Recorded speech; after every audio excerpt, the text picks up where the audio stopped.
습니다. 예수 부활하셨습니다. 예수 다시 사셨습니다. 한 번 더요. 우리도 다시 삽니다. 네. 오늘 말씀은 예수 부활하셨다라는 제목으로 말씀을 전하겠습니다. 오늘날 인류 가운데 부활을 믿지 못하는 사람들이 많은 것을 알 수가 있습니다. 세계 인구 80억 중에 기독교인이 33%인데 그 외에 3분의 2인 55억 7천만 명이 부활을 믿지 않고 있어요. 그러면 다른 종교는 무엇을 믿을까요?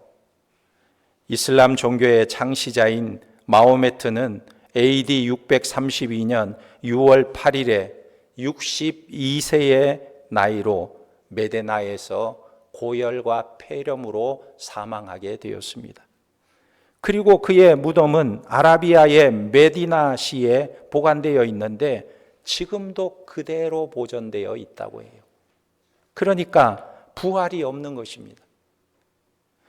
또 힌두교나 불교는 윤회를 말합니다. 윤회는 사람이 죽으면 다시 태어나는데 태어날 때 개로 태어날 수도 있고 소로 태어날 수도 있고 닭으로 태어날 수도 있고 여러 모양으로 태어난다는 것입니다. 그러니까 죽었다가 태어나고 죽었다가 또 태어나고 죽었다가 또 태어나고 계속해서 돌고 돈다는 거예요.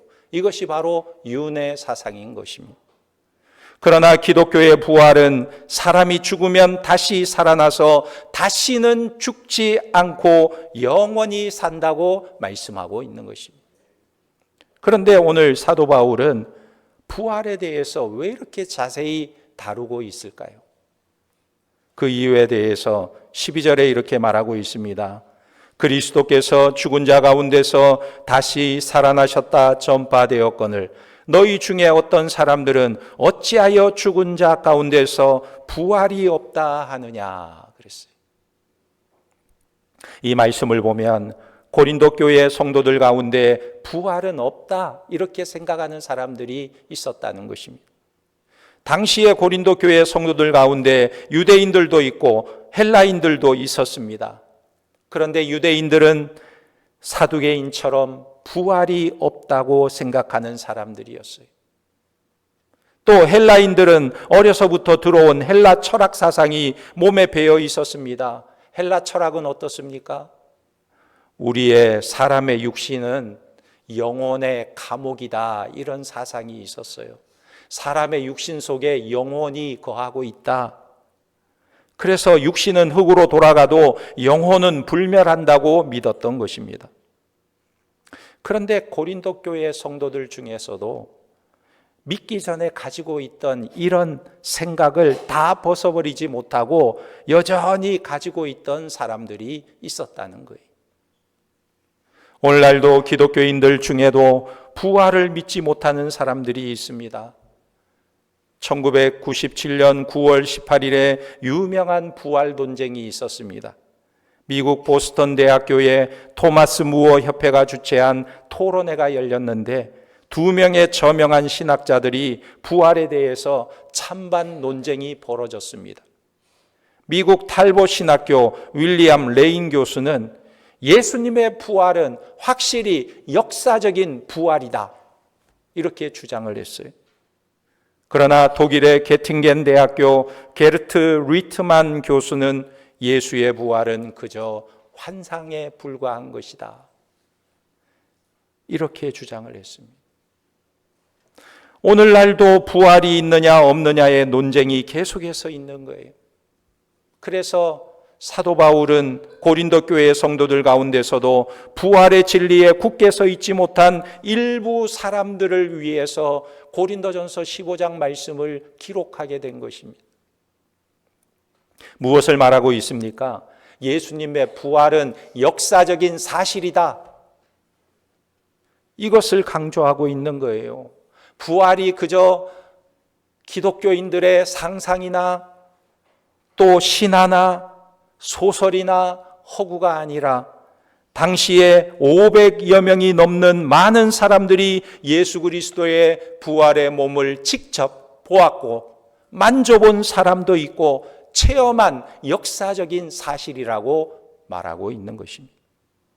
고린도전서 15장 4절에 보면 장사 지낸 바 되셨다가 성경대로 사흘 만에 다시 살아나사 게바에게 보이시고 후에 12 제자에게와 후에 500여 형제에게 일시에 보이셨나니 그 중에 지금까지 대다수는 살아있고 어떤 사람은 잠들었으며 그랬어요. 이것은 엄청난 증거가 아닐 수가 없어요.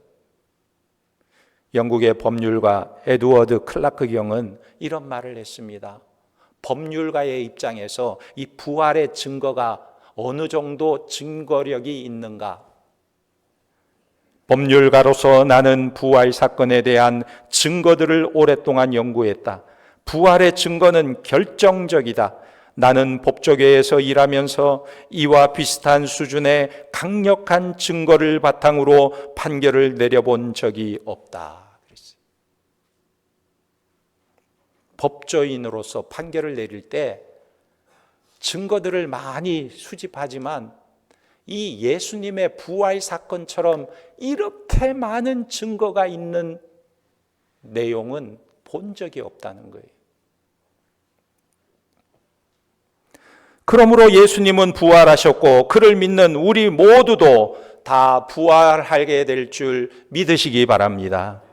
그런데 만약에 예수 그리스도의 부활이 사실이 아니라면 우리는 어떻게 될까요? 기독교는 말도 안 되는 허구의 종교가 되는 것입니다. 기독교는 이 세상에서 완전히 무너지게 되는 것입니다. 그래서 고린도전서 15장 14절 이하의 바울은 그것을 논증하고 있는 거예요. 14절에 그리스도께서 만일 다시 살아나지 못하셨으면 우리가 전파하는 것도 헛것이요 또 너희 믿음도 헛것이며 또한 그리스도 안에서 잠자는 자도 망하였으리니 만일 그리스도 안에서 우리가 바라는 것이 다만 이 세상의 삶뿐이면 모든 사람 가운데 우리가 더욱 불쌍한 자이리라 그랬어요. 우리의 삶이 이 세상의 삶이 전부라면 정말 불쌍한 자라는 거예요. 이 세상의 삶이 전부라면 불쌍한 인생이다. 우리는 망하는 자가 되는 것입니다. 부활이 없으면 불쌍한 인생이에요. 그러므로 사단은 이 부활의 진리를 끊임없이 공격하고 있는 거예요. 왜 그렇습니까? 부활의 진리를 무너뜨리면 기독교는 무너지기 때문에 그렇습니다. 그러나 기독교는 오늘까지 무너지지 않았어요.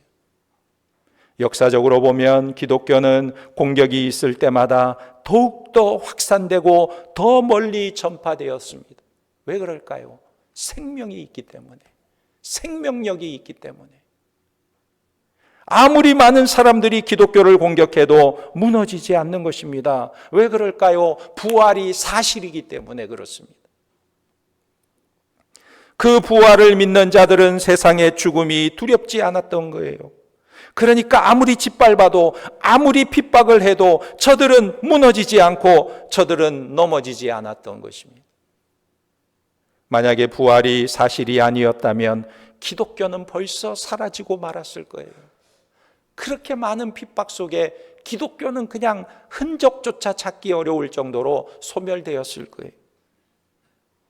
그러나 부활이 사실이기 때문에 기독교는 무너지지 아니하고 여기까지 올 수가 있었던 것입니다. 그러므로 오늘 고린도전서 15장은 매우 중요한 내용인 것입니다. 부활의 진리는 기독교의 존망이 걸린 아주 핵심적인 교리임을 증거하고 있는 거예요. 그래서 35절에 보면 부활을 믿지 않는 사람들이 질문을 하는 것입니다. 뭐라고 질문합니까? 35절에 누가 묻기를 죽은 자들이 어떻게 다시 살아나며 어떠한 몸으로 오느냐 하리니 그랬어요. 사실 이 질문은 저들이 몰라서 묻는 게 아닙니다. 부활에 대해서 빈정거리면서 묻는 거예요. 부활이 맞다고 한다면 사람이 부활할 때 어떻게 다시 오느냐 묻는 거예요. 바울은 이 질문에 대해서 매우 진지하게 답변을 하는데 저들의 질문은 두 가지였습니다. 첫째는 죽은 자의 부활은 가능한 일인가? 죽은 자들이 어떻게 다시 살아날 수 있는가 묻는 것입니다. 이런 질문을 하는 자들의 마음에는 이런 생각이 있어요. 사람이 육신이 죽으면 다 썩어지고 또는 죄가 되어 다 날아가 버리는데 어떻게 그 육신이 다시 살아서 돌아올 수 있느냐는 거예요. 예를 들어 우리가 6.25 전쟁을 겪었잖아요.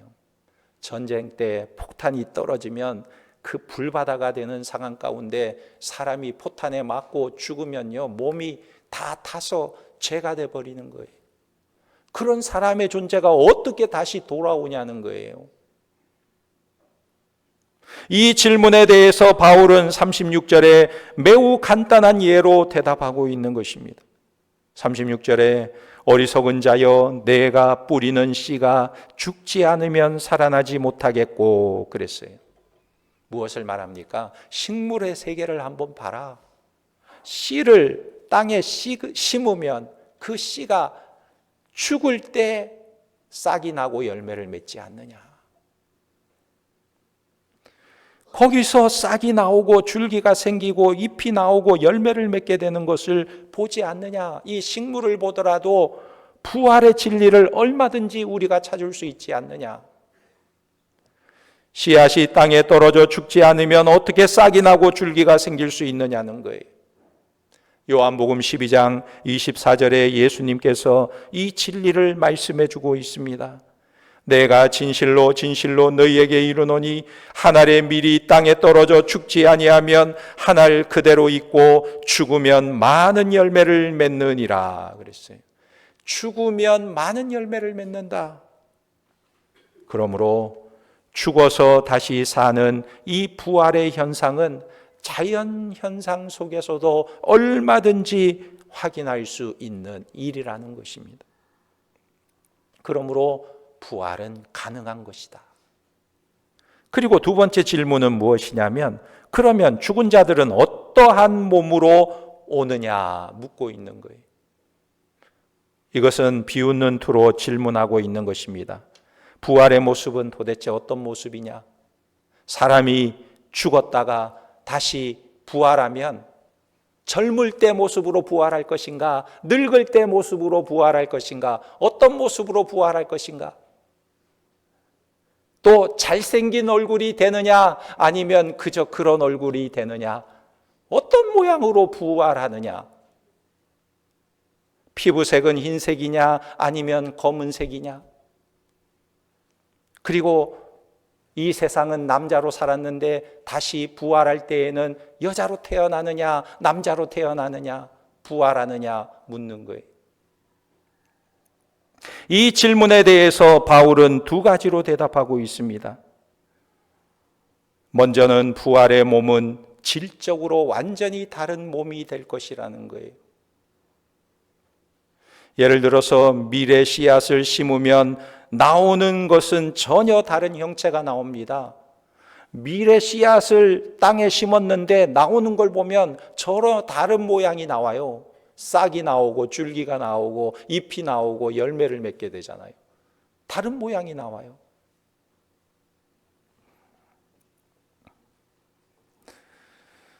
마찬가지입니다. 우리가 부활의 몸을 입을 때 우리는 질적으로 다른 모양으로 부활하게 된다는 거예요. 마태복음 22장 30절에 부활 때에는 장가도 아니가고 시집도 아니가고 하늘에 있는 천사들과 같이 되리니라 이렇게 말씀하고 있어요. 우리의 몸이 부활하게 되면 어떤 모양인가? 천사들과 같을 것이라고 이야기하고 있어요. 천사들과 같을 것이다. 그러니까 그때는 우리가 시집 가거나 장가 가는 일이 없다는 거예요. 어떤 분은 이렇게 생각합니다. 그러면 천국에 가면 부활해서 천국에 가면 무슨 재미로 삽니까? 시집 가고 장가 가는 일도 없는데 이렇게 생각하는 분도 있을 거예요. 또 어떤 분은 천국에는 TV 드라마는 나옵니까? 요즘 재밌는 거 많이 하는데 천국에 없으면 무슨 재미로 천국에 가요?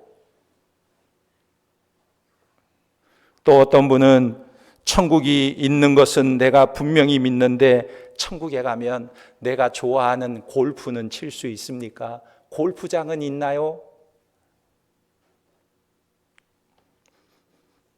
이 사람이 하루는 꿈을 꾸게 되었는데 꿈을 꾸는데 천국에 가게 된 거예요.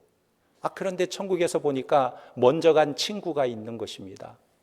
그래서 친구가 반가워서 이봐 친구, 내가 궁금한 게 하나 있는데 천국에 와보니 천국에는 골프장이 있던가 물어봤어요. 그랬더니 그 친구가 물론이지, 천국에는 골프장이, 훌륭한 골프장이 많이 있지. 그러니까 이 친구가 너무 기뻐하는 거예요. 그래서 먼저 천국에 간 친구가 하는 말이, 자네 내일 나와 함께 천국에서 골프 치겠나? 내가 예약해 놓을 테니까 내일 천국에 오겠나? 그러니까 놀라서 잠이 번쩍 깨버렸다는 거예요. 여러분, 천국은 이 세상과 질적으로 다른 곳입니다. 천국은 엄청나게 즐거운 일이 많은 곳이에요. 이 세상에서는 시집가고 장가가는 일이 있지만 그보다 훨씬 더 즐겁고 상상할 수 없는 기쁘고 행복한 일들이 많다는 것입니다. 생각해 보세요. 이 땅에서 우리의 몸은 참 한계가 있는 몸이잖아요. 그런데 부활의 몸은 천사들처럼 되어서 육신적, 정신적, 공간적 이동의 능력도 천사들처럼 된다는 거예요. 요한복음 20장 26절에 보면 예수님이 부활하신 후에 도마를 찾아가셨습니다. 그런데 부활하신 몸은 닫혀진 문을 열지 않고 그냥 통과해서 가셨어요. 놀랄 만한 일이 아닙니까? 벽이나 담장 같은 장애물에 제한을 받지 않는 몸이었다는 거예요. 우리가 지금 해외여행을 하려고 하면 어떻게 갑니까? 뿅 하고 유럽으로 갈 수 있나요? 없어요. 비행기 타야죠, 비행기. 비행기 타려면 얼마나 또 힘들어요. 공항에 3시간 전에 가가지고 3시간 기다렸다가 또 비행기 타면 10시간, 11시간 그 장거리를 타고 가면 몸에 그냥 쥐가 날라고 그래요. 힘들어요, 가는 게.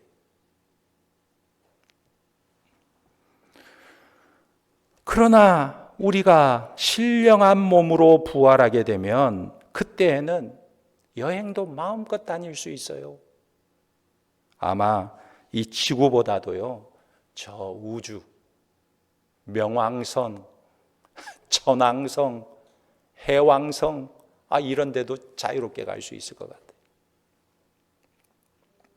그래서 고린도전서 15장 51절에서 보면, 보라, 내가 너희에게 비밀을 말하노니 우리가 다 잠잘 것이 아니요 마지막 나팔에 순식간에 호련히 다 변화되리니 나팔 소리가 나매 죽은 자들이 썩지 아니할 것으로 다시 살아나고 우리도 변화되리라. 할렐루야. 우리도 변화될 것을 믿으시기 바랍니다. 부활의 몸은 그래서 질적으로 다른 몸이라는 거예요. 그리고 두 번째로는 현재의 몸과 부활의 몸은 동일성과 연속성이 있다는 것입니다. 다른 몸으로, 질적으로 다른 몸으로 부활하지만 동일성이 있고 연속성이 있다는 거예요. 무엇을 말하냐면 어떤 사람이 부활하면 그 사람이 부활했을 때 완전히 다른 사람이 되는 게 아니에요. 바로 그 사람이 되는 거예요. 오창도가 부활하면 오창도가 되는 거지. 오창도가 부활했는데 신미영이 되는 게 아니에요. 그 사람이 되는 거예요. 베드로가 부활하면 베드로가 되고 바울이 부활하면 바울이 되는 것입니다. 동질성이 있다는 거예요. 그러므로 이 다음에 우리가 다 부활하면 신령한 몸을 입게 되지만 서로가 다 알아볼 수 있게 된다는 거예요. 여러분들이 다 부활해서 신령한 몸을 입었을 때 누구시더라? 이런 일은 없다는 거예요. 다 알아보게 된다는 거예요. 제가 전에 교육전도사로 처음 사역했던 교회가 남산교회예요. 서울의 남산에 있는 남산교회. 거기서 전도사, 교육전도사 때 부임해가지고 장가도 가고 그 후에 이제 다른 교회로 사역을 하게 되었는데 20년이 지난 후에 서울의 어느 결혼식장에 갔는데 그 교회 성도들을 다 만난 거예요. 권사님 중에 한 분이 저를 보더니 오창도 전도사님 그러는 거예요. 그때는 저는 이미 목사가 된 지 거의 19년이 다 됐는데도 이분들의 기억 속에는 전도사님밖에 안 남아 있어. 오창도 전도사님. 근데 그 전도사님 하는 소리가 그렇게 반갑고 그렇게 기쁜 거예요.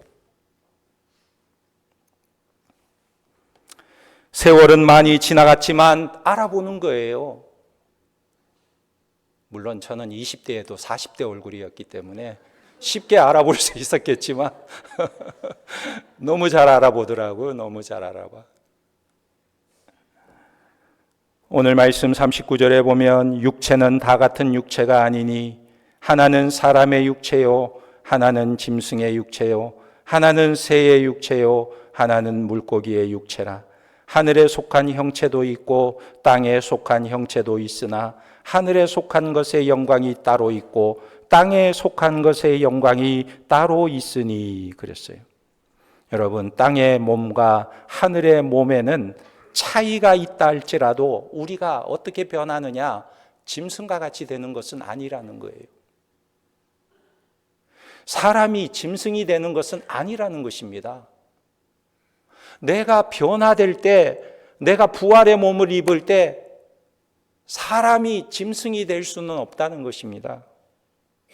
사람의 몸은 사람의 몸이 되고 물고기는 물고기가 되고 새는 새가 되고 사람이 물고기가 되고 물고기가 새가 되는 일은 있을 수가 없는 것입니다. 부활의 때도 마찬가지입니다. 제가 부활을 하면 저의 모습으로 부활하는 거예요. 그러므로 현재의 몸이나 부활의 몸이나 동일한 정체성을 가진 사람이라는 것입니다. 그래서 우리의 부활은 서로 그 부활의 영광스러운 모습을 볼 때마다 다 알아볼 수 있다는 거예요. 야, 우리 장로님 부활의 모습 멋집니다. 우리 권사님 부활의 모습 너무너무 멋집니다. 알아볼 수 있다는 거예요.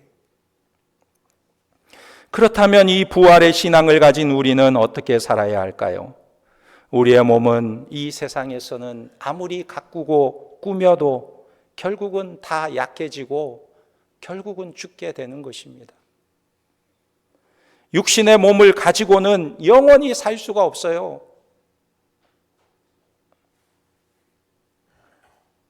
시편 103편 14절에 이는 그가 우리의 체질을 아시며 우리가 단지 먼지뿐임을 기억하심이로다 그랬어요.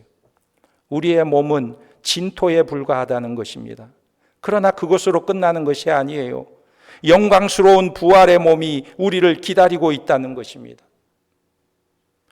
영국에서 메리 여왕이 나라를 다스리고 있을 때 이 메리 여왕은요, 개신교도들을, 크리스찬들을 그렇게 핍박을 했어요. 그래서 화형에 처하는 일이 많이 있었습니다. 그런데 장애가 있는 2명의 크리스찬이 믿음을 지키다가 화형을 당하게 되었는데 한 사람은 시각장애인이었어요. 앞을 잘 보지 못하는. 그리고 또 한 사람은 지체장애자였어요. 다리를 잘 쓰지 못하는 장애인이었습니다. 그런데 이 두 사람을 나무에 묶어놓고 밑에는 장작을 쌓아 놓았어요. 왜? 불을 질러서 화형을 시키려고. 그래서 장작에다가 불을 탁 지피는데 이때 다리, 지체장애가 있는 장애인이 목발을 확 집어 던지면서 옆에 있는 시각장애인을 향해서 이렇게 말했다고 합니다. 여보게, 우리가 이 생에서는 장애를 고치지 못했지만 이 불은 우리의 장애를 영원히 치료해 줄 것일세. 이제 우리가 부활하게 되면 신령한 몸을 입게 된다는 거예요. 그리고는 이 두 사람이 순교를 했다고 합니다. 여러분, 부활의 그날이 되면 영광스러운 몸을 갖게 될 줄 믿으시기 바랍니다. 우리 성도들은 모두 천국에서 만나 영원히 함께 살게 될 거예요. 부활의 신령한 몸이 어떤 모습일지 여러분 기대되지 않습니까? 야, 저 오창도 목사는 어떻게 변할 것인가? 저 장로님은 어떤 모습으로 변할 것일까? 저 권사님은 어떻게 변할 것인가? 기대되지 않습니까? 우리가 또한 천국에 가서 보면 앞서간 우리의 부모와 형제와 가족들도 다 만나게 될 거예요. 그곳에서 더 이상 헤어짐이 없고 질병이 없고 눈물도 없고 고통이 없는 곳에서 만나게 될 것입니다. 58절에 그러므로 내 사랑하는 형제들아 견실하며 흔들리지 말고 항상 주의 일에 더욱 힘쓰는 자들이 되라. 이는 너희 수고가 주 안에서 헛되지 않은 줄 알미라 그랬어요. 이 땅에서 하나님 나라와 교회를 위해 수고한 모든 일은 그날이 되면 부활의 몸을 입고 전부 우리의 상이 되는 거예요. 여러분, 부활의 소망으로 즐거워하는 복된 날을 맞이할 수 있기를 예수님의 이름으로 축원합니다. 아멘. 기도하겠습니다. 하나님 아버지 감사합니다. 주께서 죄와 사망의 권세를 이기시고 부활의 첫 열매가 되셔서 우리도 부활의 소망을 가지고 살아가게 하심을 감사를 드립니다. 이 소망의 확신 속에 살아가게 하시고 우리 주님의 부활을 증거하는 삶을 살아갈 수 있도록 역사하여 주시옵소서. 예수님의 이름으로 기도하옵나이다. 아멘.